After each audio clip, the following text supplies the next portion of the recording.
Hi everyone, my name is Saima, and in this presentation Mariah and I will be discussing token economies as a form of intervention for Halls Elementary School.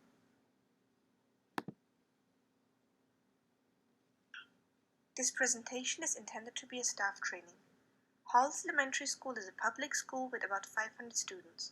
Students are currently enrolled in pre-K to 3rd grade with 11 faculty members. Faculty members include 6 special education teachers, 5 specials teachers, and 2 teaching assistants. There are 4 main hallways where disruptive behaviors such as running up and down the hallways and eloping from and/or hiding within the building occur.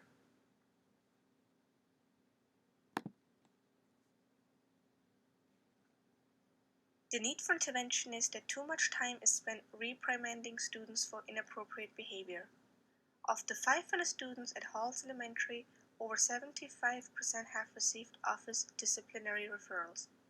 Data indicate that about 50% of these students are repeat offenders, often receiving at least 4 referrals during transition periods, which include arrival, lunch, and dismissal periods. The repeated offenders are primarily pre-K and kindergarten students who are reported to engage in disruptive behavior. This results in less quality instructional time, which impacts academic performance and social functioning.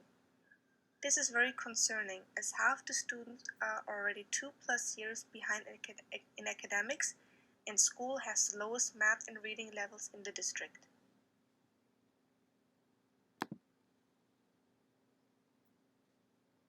The proposed intervention method is a token economy system.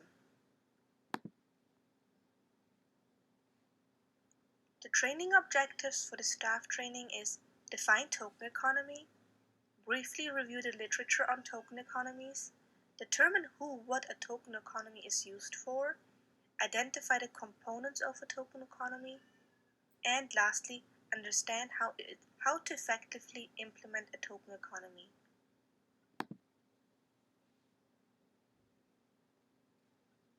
A token economy is defined as a system whereby participants earn generalized conditioned reinforcers, for example tokens, chips, points, as an immediate consequence for specific behaviors.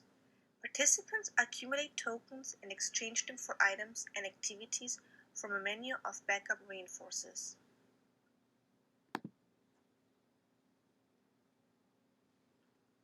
Decades of research support the use of token economies among professionals and caretakers in clinical, educational, and community-based settings across all ages, developmental stages, and cognitive abilities. Based on research volume, elementary classrooms are one of the most common settings in which token economies are used. Token economies are usually implemented because teachers have identified target behaviors that they would like to see increase or reduce. Changes in target behaviors often improve the classroom learning environment or the needs for that specific institution. Teachers tend to use token economies to manage both academic and social behaviors.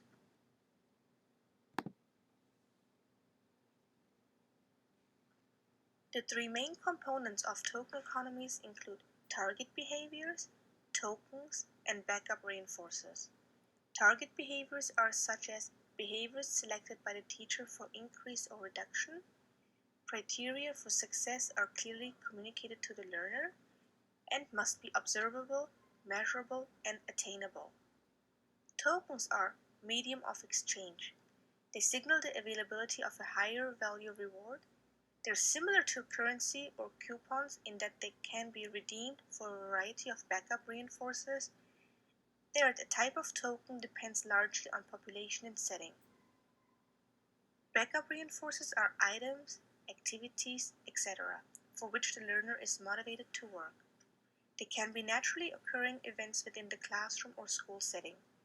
Without these rewards, tokens have no value at all. Desirability for reward is used to assign relative price. Now I'm going to pass the presentation over to Mariah, who will be going over steps of implementation next. Thank you. Now we will discuss the steps for implementing the token economy. First, we will choose what tokens we're going to be using as conditioned reinforcers.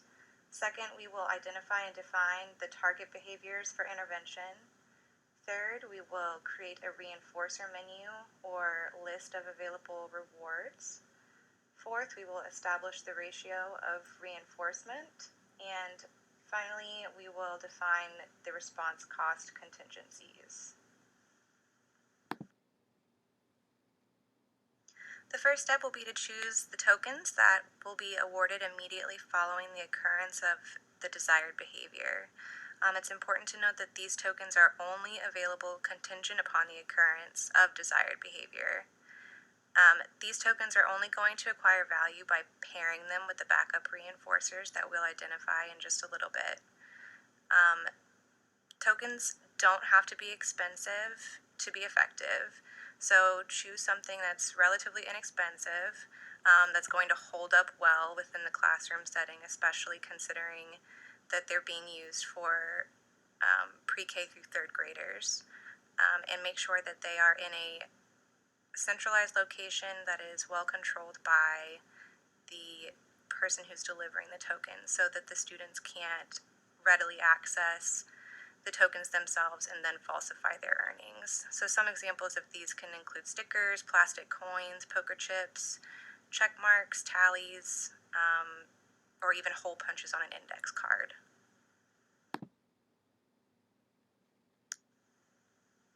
The next thing we're going to do is to identify the target behavior. So for example, in this scenario, the target behavior would be walking in a single file line. This is the behavior that's going to be targeted for intervention, and it's important to note that it must be observable, measurable, and attainable for all of the students. We've included here an operational definition of walking in a single file line. It states that walking in a single file line can be defined as the occurrence of a student walking either directly in front of or behind another student at a distance of at least 1 arm's length, and with all body parts and belongings remaining within personal boundaries unless instructed otherwise, for the entire duration of each transition period. We've also included some examples and non-examples for you as well.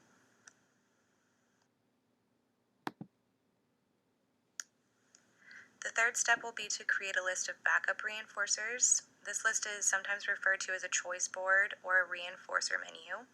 The list should indicate what items are available and what their associated price is. The representation of it can be either visual, depending on the student's level of functioning. It could be written, pictorial, or a combination of both. There's an image here that is just one of the many ways that you can indicate the availability of reinforcers and their respective prices. By definition, backup reinforcers are tangible objects, activities, or privileges that serve as reinforcers and can be then purchased with the tokens. And again, remember, these items and activities are reinforcers only if they increase the frequency of the target behavior, which is walking in a single file line. In order to minimize the potential for additional expenses related to the purchase of student reinforcers, Halls Elementary staff will aim to utilize naturally occurring events and activities in place of tangible items.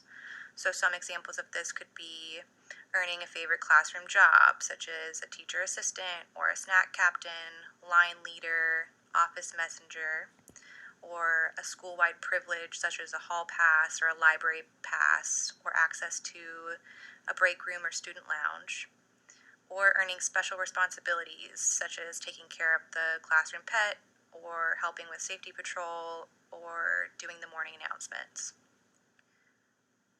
Considering that there is a shortage of staff and funding, non-specific free time could be a pretty pertinent reinforcer, during which the students will have access to multiple reinforcers at a time. So this might be the most cost-effective option to try first before moving to more intrusive reinforcers.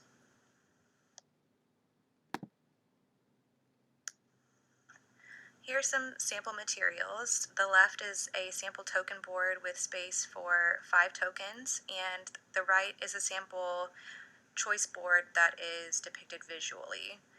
And the token economy that defines a specified number of tokens to exchange for backup reinforcers, such as the one above. The duration, amount, or magnitude of the reinforcer should be on par with the level of response effort required to obtain the fixed number of tokens. So for in this example, 5 tokens. The materials for the token economy, such as paper, laminate, Velcro, coins, etc., will be provided by the school with supplies that are currently in stock. Or in lieu of laminated token boards or tangible tokens, staff could utilize alternative methods such as a token board drawn on a whiteboard with expo marker or a hole punch system to conserve materials.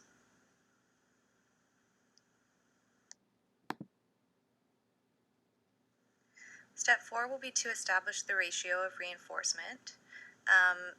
At the initial stage of intervention, a high rate of reinforcement is critical in order to gain compliance and build motivation for the students to adhere to the behavioral expectations.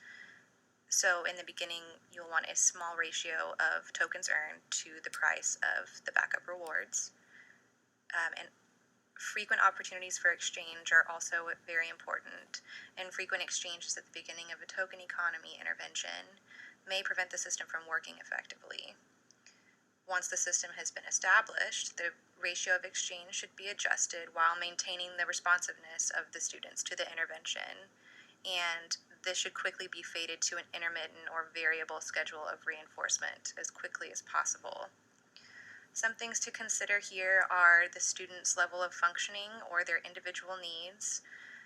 As you implement the token economy, you may find that there are certain students who require a denser schedule of reinforcement to maintain levels of appropriate behavior. Also, the impact on classroom management. So it can become difficult for a single teacher to manage the earn time of multiple students at a time.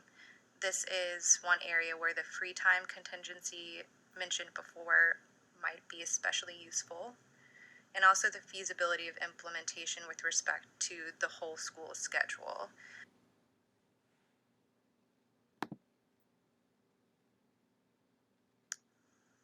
So here's just an example of how you can implement a token economy. In this video, the teacher is distributing tokens for correct responses on a variable schedule of reinforcement. So the learner is not receiving a token for every correct response or for a specific number of correct responses. This example demonstrates the use of a token economy in more of a discrete trial training format. However, the same principles can be used to reinforce the appropriate behavior that we're discussing here, so appropriate hallway transitions.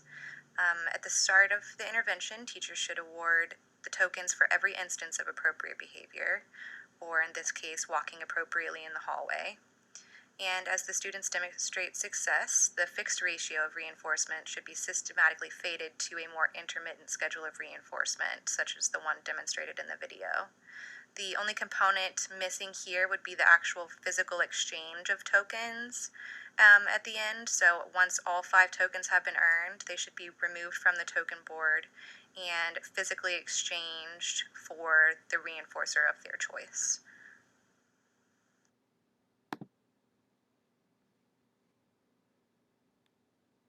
All right, TJ, what do you want to earn? Stormtrooper, cool choice. All right, ready? What's this? Scissors. Cool, what do you do with it? Cut. And what color? Blue. Nice answering. Is this an easel? No. What is it? A timer. You're right. What shape is it? A rectangle. Yeah, cool. How about this? What's this? A marker. Is it purple? It's got purple on it. Fair enough. What color is this part? Brown. You're right. What do you do with it? Right with it. Yeah, and is the top on? No. How about now? Yes. Whoa. Cool. What's this? Toothbrush. Do you brush your hair with it? No. What do you brush with it? Tooth. Teeth. Yeah. Nice. Is this a pen? No. Is this a pen? No. Is this a pen? What is this? A pencil? What color? Pink. Cool. Does it have any eraser on it? Yes. Is it big or little? Little. Nice. So cool. Cashin, you are a stormtrooper. Yay.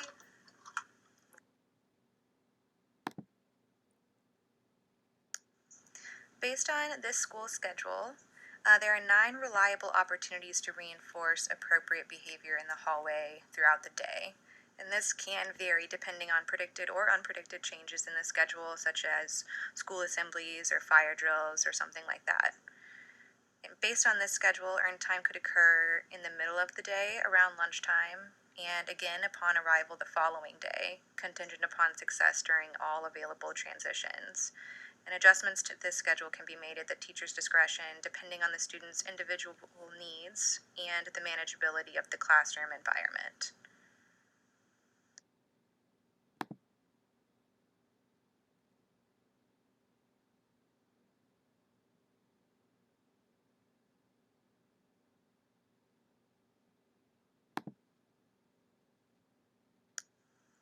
Lastly, we'll discuss response cost contingencies. So, engaging in maladaptive behavior does come at a cost, and when students engage in disruptive behavior, tokens are taken away. Behaviors that are subject to response costs should be defined and explained to the students at the start of the token economy intervention. The severity of the problem behavior should directly correlate to the amount of tokens lost. There's a chart here to the right that indicates several behaviors and their associated token loss. So, for example, walking out of line may only come at a cost of 1 token, whereas leaving the building without permission or eloping would result in the loss of 4 tokens. A student should not be allowed to go into debt, in that they should always earn more tokens than they lose.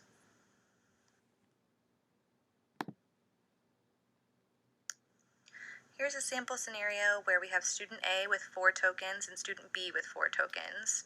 During a hallway transition, student A runs out of line, whereas student B maintains appropriate behavior and walks in a single file line through the entire transition period. Student A will have a response cost implemented. For running in the hallway, that response cost was 2 tokens. 4 minus 2 is 2 tokens. And at this scheduled earn time, given that he does not have all 5 of his tokens, he will not be able to access his backup reinforcer. Whereas student B will receive positive reinforcement in the reward of a token for appropriate behavior. 4 plus 1 equals 5 tokens, and then he or she can exchange those for access to the backup reinforcer of their choice.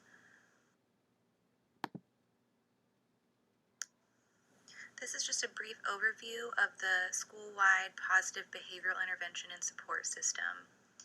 This intervention will be at a Tier 1 level in that it's universal and applicable to all students school-wide. If necessary, throughout the process, we can identify students that might need a more intensive level of intervention, so at Tiers 2 or 3. And that will be determined during our monthly meetings of the leadership team. This leadership team will consist of the pre-existing grade leaders, select pre-K and kindergarten staff, and the consulting BCBA. These monthly trainings will be conducted by the consulting BCBA to ensure that the token economy program is implemented consistently, that data sheets are completed accurately, and that the system continues to affect meaningful behavior change among the student population. The leadership team will also determine how to proactively distribute themselves among the 4 hallways during transition periods. So as there are 9 teaching staff, it seems reasonable to position at least 2 staff members at the ends of each hallway. However, given the behavioral pattern of the pre-K and kindergarten students, it may be necessary to reallocate staff members from adjacent hallways to monitor those primarily traveled by the younger students. Also, the 2 Halls Elementary instructional assistants may be allocated to the pre-K and kindergarten classrooms during transition periods, just to assist in delivering the contingent reinforcer for appropriate behavior or to redirect maladaptive behavior in order to maintain the flow of instruction. These assistants can also be utilized in supervising students who are operating on a different reinforcement schedule from the rest of their classmates. As there are no additional funds available for hiring more staff members, funds can be accumulated through school-wide fundraisers, functions, or charitable donations. Parents may wish to contribute a monetary amount to a student, classroom, or grade level specific reinforcer fund that teachers would be able to withdraw from to purchase and refresh classroom reinforcers over the course of the year if necessary. As far as parental involvement goes, while the program primarily focuses on the positive reinforcement of desirable behavior, the intervention proposed today also involves the potential use of a punishment procedure or the response cost. So therefore, it will be necessary for staff to notify parents of the cost-benefit analysis of the system. And the teachers will provide regular opportunities throughout the year to meet with the students' families and discuss student progress within the token economy system. And parents will also be involved in the identification of student preferences and motivation to access certain items or activities, which could, if necessary in some cases, be items or activities that they gain access to at home, contingent upon appropriate behavior at school.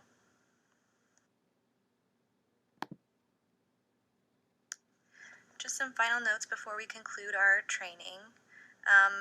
The reduction of disruptive behaviors during transitional periods will create a safer and a more organized school environment where students can transition throughout the building without maladaptive behavior. By utilizing positive reinforcement strategies, faculty will be able to more readily attend to appropriate behavior as opposed to spending a significant amount of instructional time reprimanding students for disruption. By first defining and positively stating school-wide behavioral expectations, such as walking single file by class in the hallway, all students will be held accountable to the same set of regulations, and thereby mitigating any pre-existing confusion around what constitutes appropriate hallway behavior. It's our recommendation that regular staff meetings be adhered to in order to maintain open communication surrounding the success of the token economy system. Adjustments can and should be made regularly, and plans should be made to fade the program as quickly as possible while maintaining appropriate levels of compliant behavior.